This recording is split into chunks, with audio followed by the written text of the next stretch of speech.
اسی طریقے سے کل قیامت کے دن لوگوں کی بھیڑ لگی ہوگی.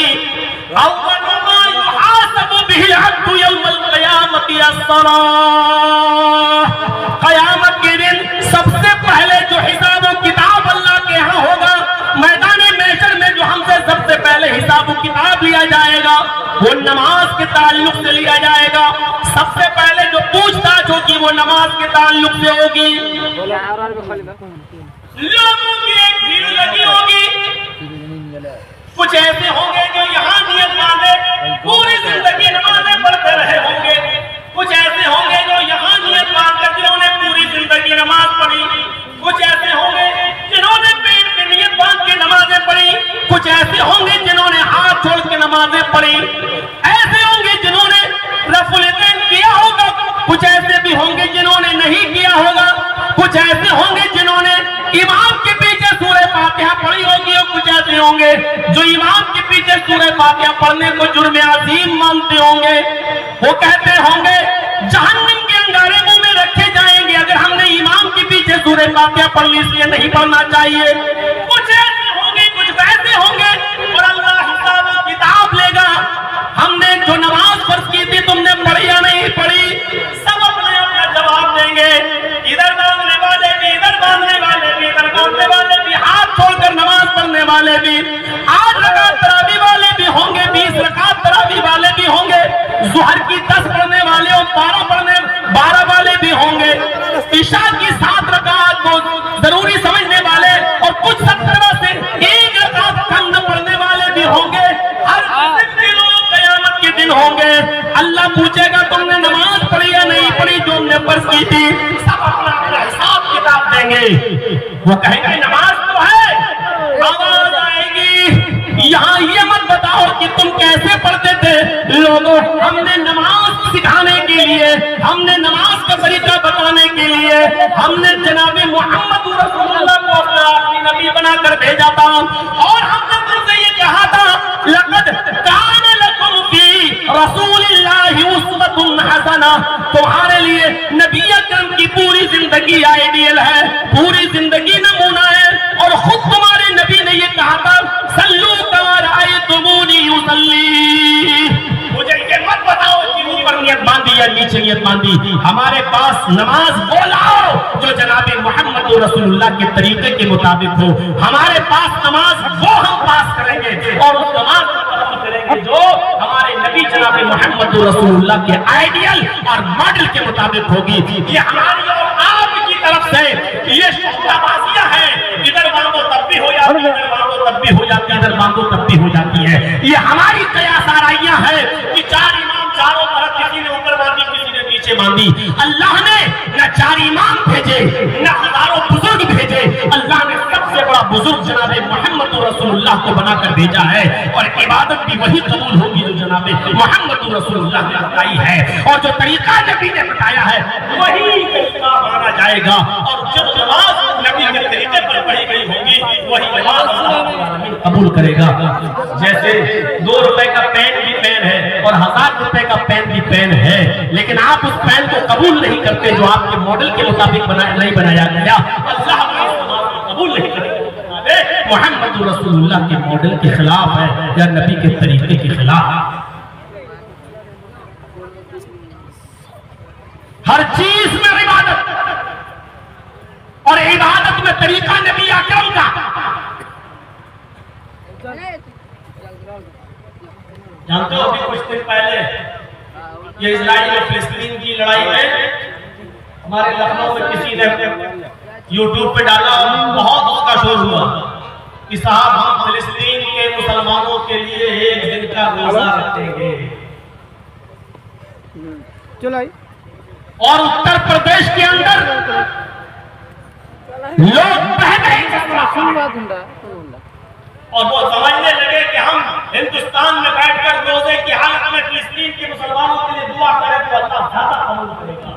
آپ کی نیت بہت اچھی ہے, آپ کی نیت پر مجھے شک و شبہ نہیں ہے, لیکن آپ نے دعا کے لیے جو طریقہ کیا ہے وہ طریقہ جناب محمد رسول اللہ کا نہیں تھا. آپ نے کبھی کسی قوم کے لیے دعا اگر کرنا چاہی تو اس کے لیے لیے آپ نے کوئی روزہ نہیں رکھا اور روزہ رکھ کر آپ نے کسی قوم کے لیے دعا نہیں کرائی ہے. اس لیے میرے بھائیوں دعا کرنے کا حق ہے آپ کا, آپ دعا کیجئے, لیکن اس دعا کے لیے سب کو آپ حکم دیں کہ آپ جمعے کے دن روزہ رکھیں, جبکہ اللہ کے نبی نے نفلی روزہ جمعے کے دن خاص کر جمعے کے دن کو متعین کر کے رکھنے کو منع فرمایا ہے کہ آپ کوئی بھی نفلی روزہ جمعے کے دن متعین کر کے آپ نہیں کر سکتے کہ میں جمعے کے دن کا روزہ رکھوں گا. تو میرے پیارے ساتھیوں, اور یہاں کچھ دین ملا اعلان کرتے ہیں اپنے فیس بک پر اور پورے اتر پردیش میں کہ فلاں تاریخ میں جمعے کے دن روزے کی حالت میں اپنی مسجدوں میں جمع ہوئیے اور فلسطین کے مسلمانوں کے لیے دعا کیجئے. میرے بھائیوں دعا کا کہنا تو جائز ہے. جس طریقے سے ہم اور آپ یہاں بیٹھ کر جلسہ سن رہے ہیں, کیا صحابہ کرام اللہ کے نبی کی بات اور نصیحت نہیں سنا کرتے تھے؟ سنتے تھے. تو کیا یہی طریقہ تھا؟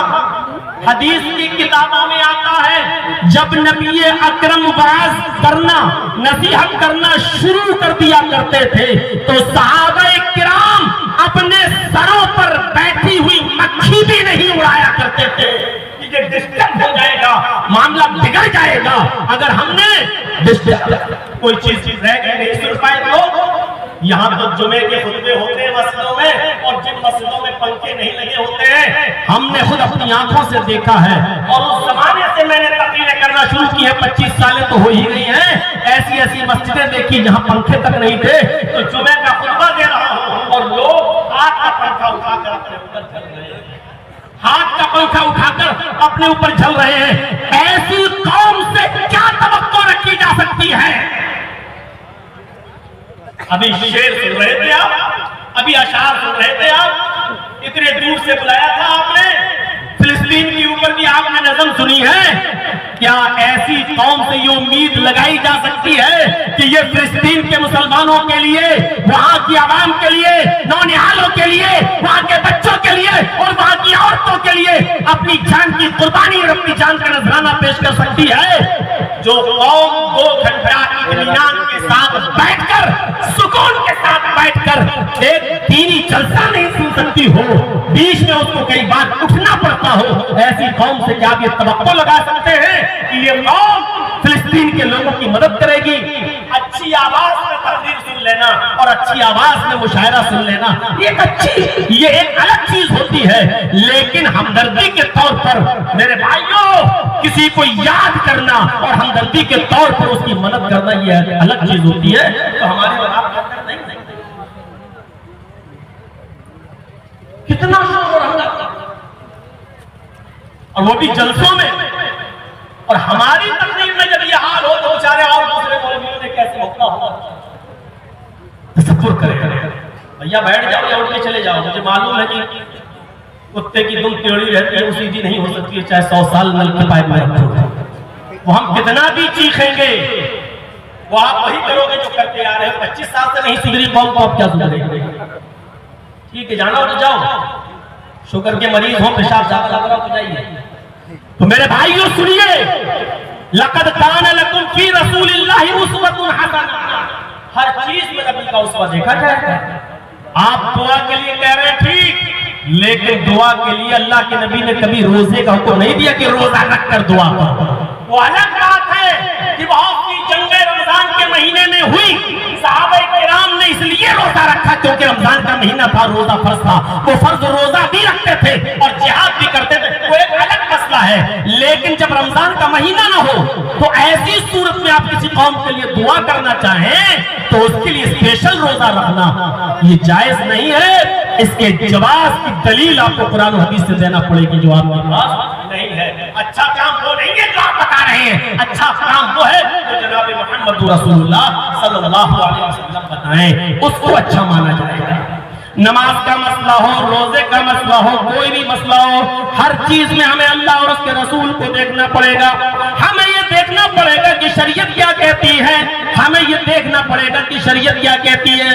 میں نے اتواری کے جلسے میں واقعہ سنایا تھا, دیکھیے لوگ کتنا ڈرتے تھے. صحیح بخاری کے اندر ایک واقعہ آیا ہے, حضرت عمر فاروق اور حضرت عمار بن یاسر دونوں ایک سفر میں ہیں. چچا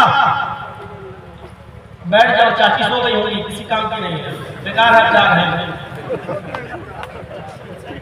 جاؤ جاؤ جاؤ جلدی جلدی، سامنے سے نکلتے ہیں تو حضرت عمار بھی ایک سفر میں ہے، حضرت عمر فاروق بھی ایک سفر میں ہے، اور دونوں کا گزر دونوں کا گزر ایک جنگل سے ہو رہا ہے، سفر جنگل سے گزرے، صحرا سے گزرے، دونوں نے سوچا کہ صبح سفر کریں گے، ابھی سو جائیے، انہوں نے اپنی اپنی چادریں بچھائیں اور دونوں سو گئے۔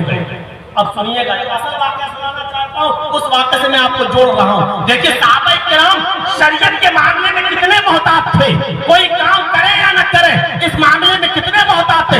آج تو چھت سے مفتی فتویٰ دے دیتا ہے کہ روزہ رکھو اور دعا کرو۔ یہ پڑھے لکھے مفتی نہیں ہوتے ہیں، یہ مفت میں ڈگری ملنے والے مفتی ہوتے ہیں، جن کو بیٹھے بٹھائے ڈگری مل گئی، یہ بیچارے وہ مفتی ہیں جن کو مفت میں ڈگری ملی ہوئی ہے، جن سے دلیل مانگو تو کہتے ہیں کہ برا کام ہے، ارے اچھائی کام تو ہے، یہ کام تو اچھائی تو ہے، برا کام تھوڑی ہے یہ۔ حضرت عمر فاروق بھی سفر میں، حضرت عمار بھی سفر میں، دونوں صحرا سے گزر رہے ہیں، صحرا پہ سو جاتے ہیں۔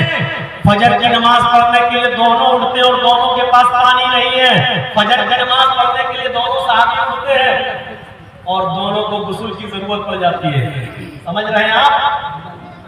اشارہ کافی ہے، دونوں کو غسل کی ضرورت پڑ جاتی ہے، یعنی دونوں ہی جنبی ہو جاتے ہیں، انسان ہے، فطرت ہے، دونوں کو احترام ہو جاتا ہے، دونوں کو غسل کی ضرورت پڑ جاتی ہے۔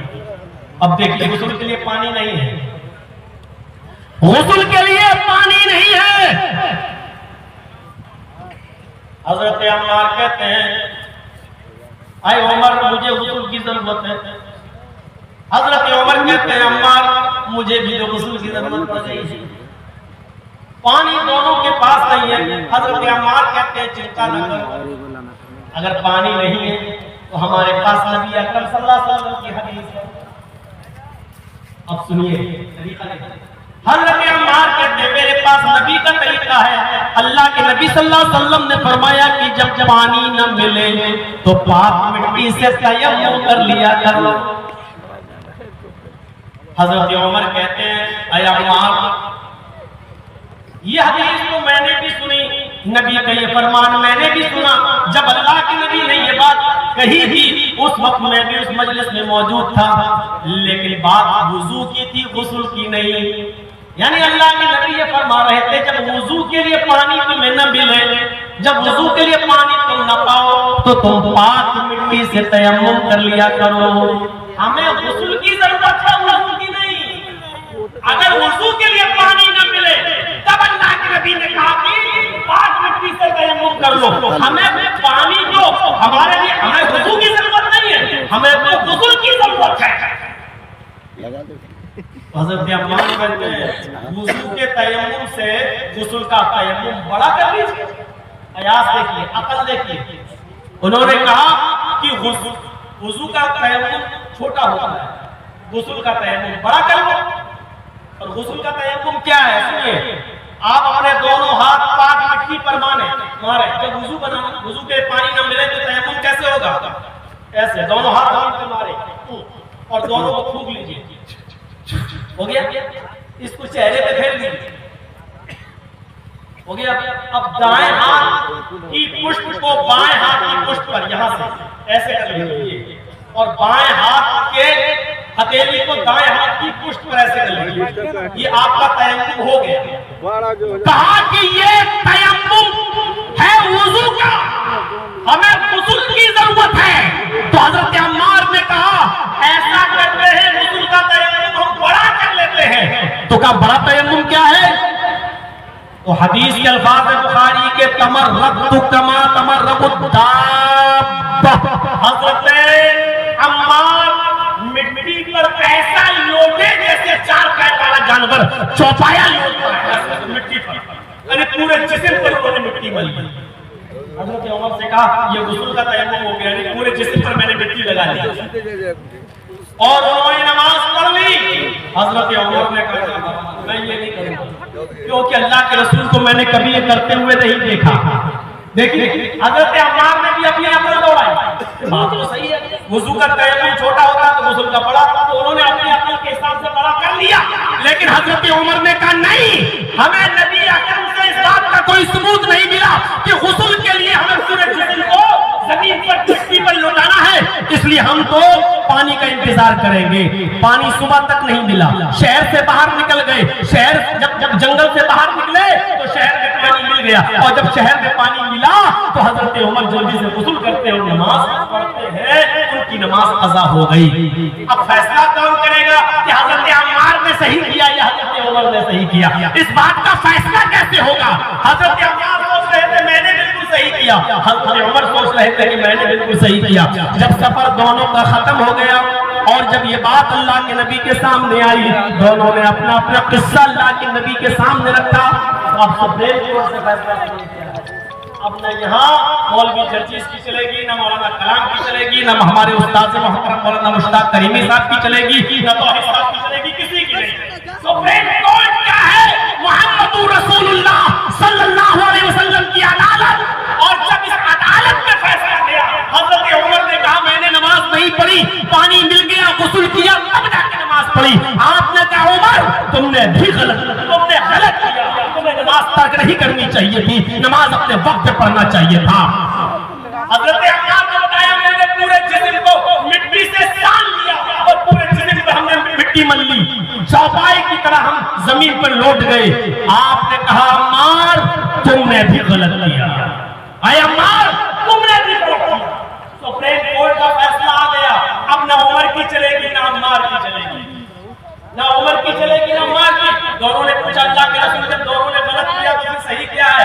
آپ نے فرمایا وضو کا اور غسل کا دونوں کا تیمم ایک ہے، یعنی چاہے غسل کی ضرورت ہو یا وضو کی، اگر پانی نہ ملے تو وہی ایک تیمم ہے، وضو میں بھی کام آتا ہے اور غسل میں بھی کام آتا ہے۔ دونوں ہاتھوں کو زمین پر ماریے، چہرے پہ ملیے، دائیں ہاتھ بائیں ہاتھ اور بائیں ہاتھ دائیں ہاتھ پر پھیریے اور نماز پڑھ لیجیے۔ یہ غسل کا بھی ہے اور یہ وضو کا بھی تیمم ہے۔ میرے پیارے بھائیوں میں کہنا یہ چاہتا ہوں لقد کان لکم فی رسول اللہ اسوۃ حسنہ، تمہارے لیے جناب محمد رسول اللہ صلی اللہ علیہ وسلم کی زندگی میں بہترین آئیڈیل ہے، بہترین نمونہ ہے۔ اب رسول اللہ صلی اللہ علیہ وسلم کی زندگی ہمارے اور آپ کے لیے نمونہ ہے۔ نماز کیسے پڑھے؟ جیسے محمد رسول اللہ نے پڑھ کے بتائی۔ رکوع کیسے کرے؟ جیسے نبی نے بتایا۔ سجدہ کیسے کرے؟ جیسے نبی نے بتایا۔ نماز میں کیا پڑھے؟ وہ جو نبی اکرم نے بتایا۔ میرے بھائیوں نماز کیسے پڑھے؟ یہی تو مطلب ہے لا الہ الا اللہ کا، اور یہی تو مطلب ہے محمد رسول اللہ کا۔ ابھی تک سمجھ میں نہیں آیا؟ لا الہ الا اللہ کا مطلب اللہ کے علاوہ عبادت کسی کی نہیں، عبادت کس کی ہوگی؟ اللہ کی۔ اور محمد رسول اللہ کا مطلب، محمد رسول اللہ کا مطلب رسول کون؟ اللہ۔ محمد رسول کا مطلب جانتے ہو؟ عبادت کس کی ہوگی؟ اللہ کی۔ عبادت کیسے ہوگی؟ جیسے رسول اللہ بتائے ما اتاکم الرسول فخذوہ وما نہاکم عنہ فانتہوا، جو تمہیں رسول نے وہ لے لو اور جو چیزوں سے رسول تمہیں روک کے اس سے رک جاؤ۔ اس لیے ان تمام مفتیان کرام سے گزارش ہے کہ عبادت کے معاملے میں اپنی طرف سے کوئی فتویٰ مت دیجیے جو ثابت نہ ہو شریعت سے، اور اسی لیے لکھنؤ کی سرزمین پر ہم نے اس کی مخالفت کی اور برجستہ ایک جمعے میں نے ڈنکے کی چوٹ پر اعلان کیا کہ سارے ہندوستان کے مسلمان روزہ رکھ لیں۔ اس ملا اور مفتی کے کہنے پر جماعت اہل حدیث کے افراد روزہ نہیں رکھیں گے، کیونکہ ایسا روزہ رکھنے کا ثبوت شریعت کے اندر نہیں ہے۔ محمد رسول اللہ نے روزہ رکھ کر، نفلی روزہ رکھ کر دعا کرنے سے ہمیں حکم نہیں دیا، اس لیے ہم روزہ نہیں رکھیں گے۔ دعا تو کریں گے، دعا اسی انداز میں کریں گے، ہم قنوت نازلہ پڑھیں گے، ہم اور طریقے اپنائیں گے جو شریعت سے ثابت ہے۔ ہم اپنی نمازوں میں کہنے پر کیسے روزہ رکھ لیں اور کیسے اس دن روزہ رکھ کر ہم دعائیں کریں، دعا کرنا ثابت ہے حدیث سے، لیکن دعا کا طریقہ بھی ہمیں بتایا تو جناب محمد رسول اللہ صلی اللہ علیہ وسلم نے بتایا۔ اب ہاتھ بھی وہاں اٹھائے جائیں گے جہاں نبی اکرم نے ہاتھ اٹھائے، اور جہاں نبی اکرم نے ہاتھ نہیں اٹھایا وہاں ہم بھی ہاتھ نہیں اٹھائیں گے۔ اب لوگ کہیں کہ بھائی ہاتھ اٹھانے میں حرج کیا ہے؟ تو کیا تم لیٹرین میں جاتے ہو ہاتھ اٹھاتے ہو؟